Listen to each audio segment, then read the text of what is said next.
दोस्तों नमस्कार, सभी का स्वागत है विजय पथ पर। अभी कुछ दिनों पहले मैंने आपको एक खबर दिखाई थी शिक्षा विभाग से जो जुड़ी हुई खबर थी। मैंने दिखाया था आपको कि किस प्रकार से शिक्षा विभाग में एक ऐसे अधिकारी, एक ऐसे भ्रष्ट अधिकारी मैं उनको कहूँगा, जिसके खिलाफ कई जांच खुद विभाग ने करी है और विभाग ने खुद माना है कि इन्होंने भ्रष्टाचार किया है। केवल कोई एक जांच नहीं हुई है, 2-3 जांचें हुई है और 2-3 जांचों में ये भ्रष्टाचारी साबित हुए। लेकिन शिक्षा विभाग के कारनामे आप देखिएगा कि उन्होंने इनको प्रभारी निदेशक बना दिया। लेकिन मैंने एक जिक्र और भी किया था उसमें कि जो रामनगर बोर्ड की जो सचिव थी नीता तिवारी जी, वो उनसे सीनियर थी और सीनियर होने के साथ साथ आपने देखा होगा कि तमाम भर्ती घोटाले उत्तराखंड में हुए हैं। लेकिन नीता तिवारी जी के जब जब से इनका कार्यकाल रहा होगा रामनगर बोर्ड में, तब से एक भी कोई ऐसा जो पेपर लीक हो या भर्ती घोटाला हो, एक भी आरोप इन पर नहीं लगे। लेकिन ऐसे ही ईमानदार अधिकारी को इन्होंने ज़बरदस्ती रिटायर कर दिया। मैडम, क्या कुछ मामला हुआ था? क्योंकि हमारी जो सचिव है रमन सिंह, उनसे बात हुई थी। उनका कहना था कि आपने खुद कहा है कि आप जो है निदेशक के पद पर नहीं आना चाहती हैं। क्या कुछ था मैडम ये पूरा मामला? मैं उत्तराखंड प्रदेश की शिक्षा अधिकारियों की सीनियरिटी लिस्ट में दूसरे नंबर पर हूँ और सीमा जौनसारी 31 दिसंबर 2023 को रिटायर्ड हूँ। 30 दिसंबर को शिक्षा सचिव रविनाथ रमन सर से दूरभाष से बातचीत हुई तो उन्होंने मुझसे सहमति चाही कि क्या मैं निदेशक के पद पर कार्यभार ग्रहण करूँगी, प्रभारी निदेशक की। तो मैंने अपनी सहमति व्यक्त कर दी और उसके तत्काल बाद ही उन्होंने कहा कि आप लिखित रूप में भी सहमति भिजवाइए। मैंने तुरंत ही व्हाट्सएप पे मैसेज भी किया और लिखित रूप में पत्र भी भेज दिया और मैं आश्वस्त थी क्योंकि वरिष्ठता के अनुसार ही निदेशक के पद पे तैनाती दी जानी चाहिए थी।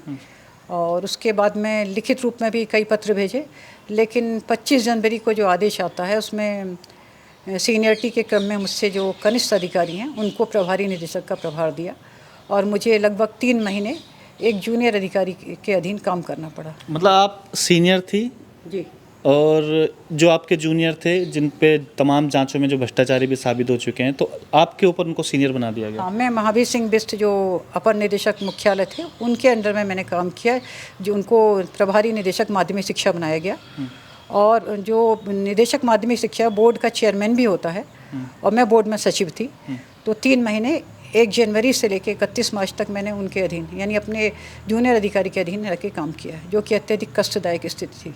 आपने सचिव साहब से बात नहीं करी भैया? जब आपका फ़ोन आया था शाम को, आप कह रहे हैं कि सचिव साहब से दूरभाष से बात हुई थी, तो आपने बोला नहीं उन्हें कि भाई आप तो कह रहे थे कि अपना लिखे और उसके बाद आपने मुझे जो मेरे जूनियर अधिकारी उनको सीनियर बना दिया गया, जबकि उनके सीनियर मैं हूँ, जो ये पद मिलना चाहिए था निदेशक को, मुझे मिलना चाहिए था? बिल्कुल, 30 तारीख को सचिव साहब से बात हुई लगभग 2 मिनट फ़ोन पे। तो उन्होंने खुद मुझसे कहा कि नहीं, आप वरिष्ठ हैं और वरिष्ठता क्रम के अनुसार आपको इस पद पे ज्वाइन करना है, आप अपनी सहमति भेजिए। तुरंत ही मैंने उनको फ़ोन पे भी कह दिया, उसके बाद व्हाट्सएप पे मैसेज किया और लिखित रूप में भी भिजवा दिया था। उसके बाद लगातार 3 पत्र भेजे, क्योंकि चूँकि मैं वरिष्ठ थी तो आश्वस्त थी पूरी तरह से, क्योंकि मैं सीनियर हूँ और क्योंकि सीनियर अधिकारी जूनियर के अंडर में काम नहीं कर सकता। ये बड़ा ही मानसिक रूप से भी कष्टदायक स्थिति है।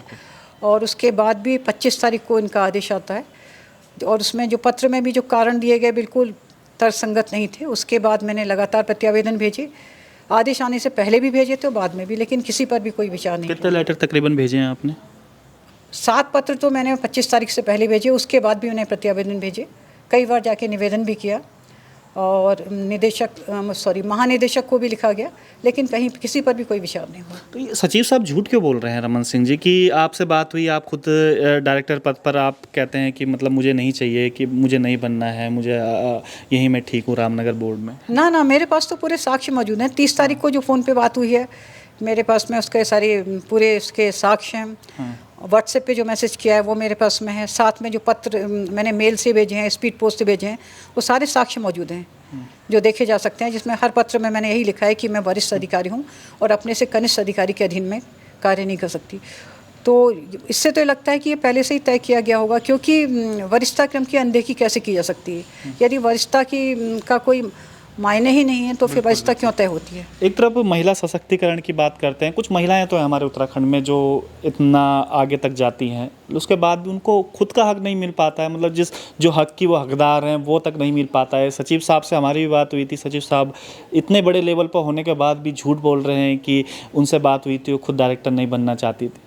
अखबारों में भी छपा है, अखबार की कटिंग आप देखिएगा जो अभी आपको दिख रही होगी आपकी स्क्रीन पे, इस पर भी साफ साफ लिखा हुआ है, एक तरफ नीता तिवारी जी का बयान है, एक तरफ सचिव साहब का बयान है। ऐसा क्यों हुआ होगा मैडम, क्या लग रहा है आपको कि महावीर सिंह बिष्ट जैसे जो भ्रष्ट अधिकारी हैं, भ्रष्ट अधिकारी मैं इसलिए कह रहा हूँ क्योंकि जांच में साबित हो चुका है भ्रष्ट अधिकारी है, लेकिन उसके बावजूद भी इन्हें प्रभारी निदेशक शिक्षा बना दिया गया। ये अपने आप में भी एक अहम सवाल है कि क्या उत्तराखंड में जो इस प्रकार के भ्रष्ट अधिकारी हैं, जो विभाग उनकी खुद जांच करता है, विभाग जब जांच करता है वहाँ पर उन जांचों में कहा जाता है कि वो भ्रष्ट अधिकारी है, और जांच भी केवल एक जांच नहीं 2-3 जांचों में वो साबित होते हैं जिनका भ्रष्टाचार का खुलासा होता है, लेकिन उसके बावजूद भी उनको प्रभारी निदेशक बना दिया जाता है, जबकि सीनियर कई और सीनियर उनके थे।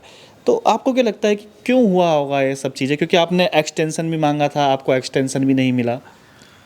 बोर्ड की भी परंपरा रही है, क्योंकि यदि बोर्ड में कोई सचिव सेवानिवृत्त होने वाला होता है और उसका कार्यकाल उस समय यदि परीक्षाएं चल रही हैं या कोई अन्य कार्य होता है तो उसको कंटिन्यू करने के लिए उसी अधिकारी को समय वृद्धि। मेरे ख्याल से उस समय तो बोर्ड का कुछ चल भी रहा था। बिल्कुल बिल्कुल, हाँ। बोर्ड की परीक्षाएं चल रही थी। बिल्कुल बिल्कुल, और सारी चीज़ें सबकी प्रक्रिया गतिमान थी। तो इससे पहले भी यही हुआ है कि बोर्ड में हमारे पूर्व में सचिव परीक्षाओं के दौरान सेवानिवृत्त हुए थे तो समय वृद्धि दी गई थी, लेकिन मैंने 3 लेटर भी लिखे थे, लेकिन उन पर कोई विचार नहीं किया गया और सब चीज़ की अनदेखी करते हुए और 3 महीने मुझे एक अपने से कनिष्ठ अधिकारी के जूनियर अधिकारी के अधीन काम करना पड़ा, जो कि बड़ी ही मानसिक रूप से कष्टदायक स्थिति है। निदेशक नहीं बनाते, कोई वो नहीं था, लेकिन जो भी होता सीनियर व्यक्ति होता, मुझसे सीनियर ही कोई अधिकारी होता तो वो उतना कष्टदायक स्थिति नहीं थी, लेकिन सीनियरिटी की अनदेखी करते हुए एक जूनियर अधिकारी के अधीन मुझे कार्य करना पड़ा। ये मेरे लिए बहुत ही ज़्यादा कष्टदायक था, जिसके लिए मैंने लगातार लिखा, लेकिन उस पर कोई विचार नहीं हुआ। आपको कुछ कारण बताया है कि भाई आपके मतलब जो जितना भी सर्विस काल रहा हो, कभी कुछ आरोप लगे हों आप पे कि आपने भ्रष्टाचार किया है, या आपकी जो सीआर जिसको कहते हैं वो कम हुई हो, कुछ इस प्रकार का? मेरा पूरा सेवा काल बहुत ही अच्छा रहा है और सभी सीआर मेरी बिल्कुल आउटस्टैंडिंग रही। कहीं पर भी कोई भी किसी तरह की कोई प्रतिकूल प्रविष्टि या कोई प्रतिकूल आदेश मेरे खिलाफ पारित नहीं हुए हैं। मेरा पूरा सेवा काल बहुत अच्छा रहा है। उसके बावजूद भी अच्छा, एक चीज़ मैं और जानना चाह रहा था कि आप रामनगर बोर्ड की सचिव भी रही हैं, और अभी जब आपका रिटायरमेंट था तो मेरे ख्याल से उस समय परीक्षाएं चल रही थी, तो ये तो काफ़ी गोपनीय चीज़ें होती हैं, और आपने एक्सटेंशन भी मांगा, उसके बाद भी एक्सटेंशन आपको नहीं मिल पाया। मैं देख रहा हूँ कि विभागों में अमूमन ऐसे ही एक्सटेंशन दे देते हैं, किसी को 6 महीने, कम से कम 6 महीने का कार्यकाल तो देना चाहिए था आपको, और कि भाई ये क्योंकि परीक्षाएं चल रही थी, गोपनीय चीज़ें होती हैं, बहुत सारी चीज़ें जो केवल आपको ही पता होती है, सचिव और मंत्री तक को भी पता नहीं होती हैं, उसके बावजूद भी। बिल्कुल एकदम आपका कहना सही है, क्योंकि बोर्ड परीक्षाओं के दौरान बोर्ड की ये परंपरा रही है कि यदि कोई एग्ज़ाम चल रहा है या परीक्षा फल बन रहा है तो वही अधिकारी जो पूर्व से इस कार्य को कर रहा है वही इसको पूर्ण करता है। इसीलिए मैंने पहले से ही 15 जनवरी को, 5 फरवरी को, 6 मार्च को लगातार सारी स्थितियाँ लिखी, क्योंकि एग्रीमेंट वगैरह हो जाया करते हैं वो अधिकारी के साथ में, वो सारी चीज़ें लिखते हुए विभाग को अवगत कराया, लेकिन किसी पर भी कोई विचार नहीं किया गया और अंततः 31 मार्च को मैं सेवानिवृत्त हो गई। अच्छा, कल के दिन अगर खुदा ना खास्ता अगर जो अभी बोर्ड जिसमें आप अभी सचिव थी उसके बाद रिटायर हो गई, कुछ गड़बड़ झाला पाया जाता है, इस तरीके से पाया जाता है, ये तो एक प्रश्न चिन्ह भी खड़ा होता है, क्योंकि आप तो रिटायर हो गई और उसके बाद अगर कुछ इस प्रकार की गड़बड़ी आती है तो उसके विभाग का क्या जवाब होगा, यार आपका क्या उसमें जवाब होगा? फिर उसके लिए मैंने संपूर्ण स्थितियों से, कहीं भी कोई चीज़ उसमें अछूती नहीं है, मैंने सब कुछ अवगत करा दिया था कि ये जो वर्तमान में जो कार्यकाल है, मैं इसमें जो कार्यों को संपादित कर रही हूँ उसे मुझे ही पूरा करने दिया जाए, उसके लिए निवेदन किया गया, लेकिन किसी भी प्रार्थना पे कोई विचार नहीं किया गया। तो इसमें विभाग की स्थिति विभाग को खुद देखना चाहिए था कि ये कैसी हठधर्मिता है, ना आप एक्सटेंशन दे रहे हैं ना कहीं कुछ, जबकि उससे पूर्व में हमारे जो सचिव सेवानिवृत्त हुए थे उन्हें समय विस्तार दिया गया था। तो इससे पूर्व में भी अब क्या करेंगी? क्या हाई कोर्ट वगैरह का रुख करेंगी, क्योंकि जो आपका हक मिलना चाहिए था वो हक नहीं मिल पाया और एक भ्रष्ट अधिकारी को आपकी जगह बैठा दिया गया? ना, मैं तो केवल एक संदेश देना चाहूँगी कि इस तरह की स्थितियाँ नहीं आनी चाहिए, क्योंकि होता क्या है कि मैं लगातार पत्र लिखती रही, प्रत्यावेदन भेजती रही, लेकिन जो मेरे पत्र या प्रत्यावेदन भी उसी स्तर पे पहुंचते हैं जहां से ये स्थितियां पैदा की गई, तो वहां से न्याय की उम्मीद तो नहीं की जा सकती है। तो ऐसी व्यवस्था कुछ ना कुछ होनी चाहिए कि जहाँ पे यदि मेरे तरह के प्रकरण आते हैं जिनमें पूरी 100% जहाँ पे सत्यता होती है, तो उनकी जांच होनी चाहिए और न्यायपूर्ण निर्णय मिलना चाहिए, ताकि किसी को भी इतना मानसिक कष्ट की स्थिति से गुजरना न पड़े। तो ये जो परिपाटी बनी है तो ये तो उत्तराखंड के लिए भी घातक है कि भाई जो जिसका हक है वो नहीं मिलेगा। एक तरफ हम महिला सशक्तिकरण की बात कर रहे हैं, बेटी बचाओ बेटी पढ़ाओ, यहाँ बेटियों को हक नहीं मिल पा रहा है। मतलब अपने आप में भी सोचने वाली बात है।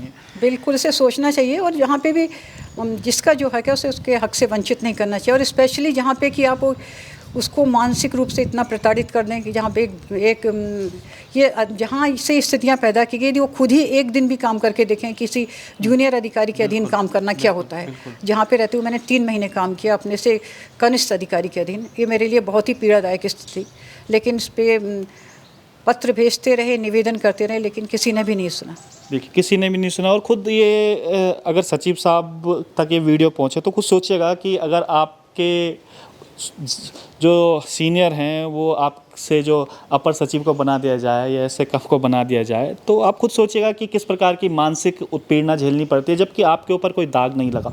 तो ये हाल है शिक्षा विभाग का, जहाँ पर एक अधिकारी जिसके खिलाफ कई जांच हो चुकी हैं, जो खुद भ्रष्टाचारी साबित भी हो चुका है, लेकिन उसके बावजूद भी यह भ्रष्टाचारियों की मौज देखिए उत्तराखंड में किस प्रकार की होती है। हमने तमाम वीडियो चलाई हैं, चाहे वो बेरोजगार संघ के अध्यक्ष हो बॉबी पवार, उन्होंने खुद वहाँ पर पोस्टर चिपकाया था विभाग में जाकर कि इस भ्रष्टाचारी अधिकारी को जो है वो प्रभारी ना बनाया दिया जाए। लेकिन उसके बावजूद भी इनकी फाइल अभी मंत्री जी के पास पड़ी हुई है कि जानबूझ के टाल मटोली कर रहे हैं कि चलिए, क्योंकि उत्तराखंड में हमने अमूमन देखा है कि अधिकारियों की फाइल पड़ी रहती हैं, अधिकारी आराम से रिटायर भी हो जाते हैं।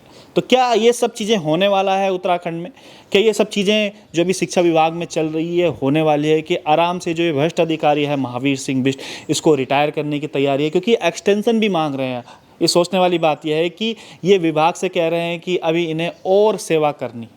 तो सोचिएगा इस प्रकार के भ्रष्ट अधिकारी रहेंगे तो ये आपके बच्चों का भविष्य क्या कुछ हो पाएगा? क्योंकि पहाड़ में हमने शिक्षा का आलम तो देखा ही है कि जो सरकारी स्कूल है वहाँ पर किस प्रकार की शिक्षा मिलती है। शायद यही मूल जड़ है जो अपर टॉप क्लास में बैठे हैं। अगर यही भ्रष्टाचारी होंगे तो जो निचले स्तर तक किस प्रकार की शिक्षा मिल पाई। तो अब देखते हैं, सचिव साहब से भी बात करेंगे, क्योंकि आज जो उनका बयान था पूछेंगे कि भैया आप झूठ क्यों बोलते हैं, आप तो सचिव पद पर हैं, उसके बावजूद भी झूठ क्यों बोलते हैं। क्योंकि खुद जो रामनगर बोर्ड की जो सचिव हैं नीता तिवारी, वो कह रही हैं कि भाई हमने तो खुद दूरभाष पर बात हुई थी आपसे और आपने कहा था कि लिखित में दीजिएगा, लेकिन आप कह रहे हैं कि वो कह रही हैं कि उनका जो डायरेक्टर है वो डायरेक्टर वो बनना नहीं चाहती। तो उनसे भी बात करेंगे। तो फिलहाल बने रहिएगा विजय पथ न्यूज़ पर। बहुत बहुत धन्यवाद।